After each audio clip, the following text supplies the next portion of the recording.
The outgoing president of Burundi, Nkurunziza, is dead. As African presidents send condolences, Burundians are filled with mixed feelings toward the death of their former president. The real question now is, what legacy did he leave behind?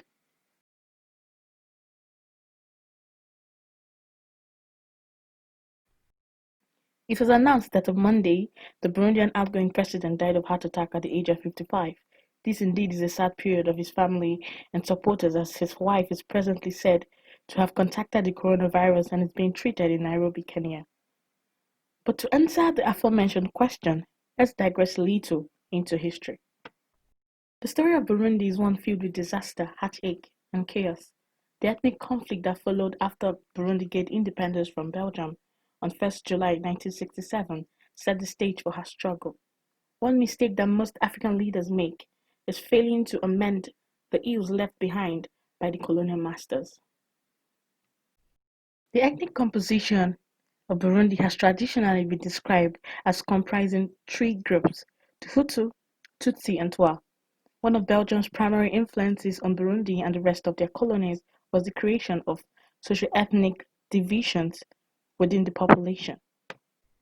Despite the Hutus population being more than the Tutsis were given a greater influence by the colonizers. The competition for power and influence led to regional migration for some, as the colonizers redistributed resources, including land. This happening paved way for civil war during the colonization. Added to these civil wars were deliberate efforts to eliminate potential rivals through genocide.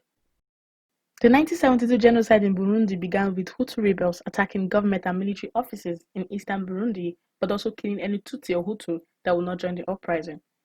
The Burundian government exaggerated the number of deaths caused by the Hutus and then engaged in systematic killings of Hutus, resulting in 100 to 200,000 Hutus being killed, and as many as 150,000 leaving the country. Many of the Hutus fled to Rwanda, where there was a Hutu-led government. By 1973, both Rwanda and Burundi had ethnically based government leadership, with the Tutsis in Burundi and the Hutus in Rwanda. It is needful to point out that killings and civil wars continued unabated in Burundi until 1993. The 1993 civil war that was sparked by the assassination of the first democratically elected Hutu president, Ndadaye, eventually ended in 2005 and 2006. Following the victory from elections held in 2005, Nkurunziza was elected president by members of the parliament with a vote of 151 to 162 on 19th August 2005 and took office on 26th August 2005.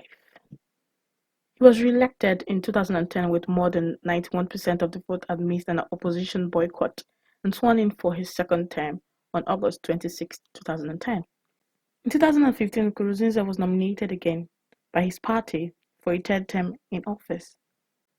At this point, a new protest began. The incident of 2015 cannot be blamed on the colonial powers anymore. According to Igwe Stanley in his book How Africa Underdeveloped Africa, it is clear that the test of power ignited in Nkurunziza as he proclaimed himself an external supreme guide. His unwillingness to step down as stipulated in the Arusha Accords and the 2005 Constitution reversed the hopeful path in Burundi and set off a new wave of violence, political unrest, and human rights violations. Since 2015, Burundians have experienced killings, abductions, rape, intimidation of suspected opponents, and arbitrary arrest, forcing people to seek refuge in neighboring countries. The patterns of violence shifted from overt abuses in 2015 and 2016 to more covert tactics that began at the end of 2016. Its economic rate shrank from 4.2% in 2015 to 0.4% in 2019 under the weight of high-level corruption and fiscal management. Since 2017, the government has been unable to pay civil servants on time. Burundi's health sector is not left out. According to the United Nations Children's Fund, only 500 doctors were still working in Burundi in 2017.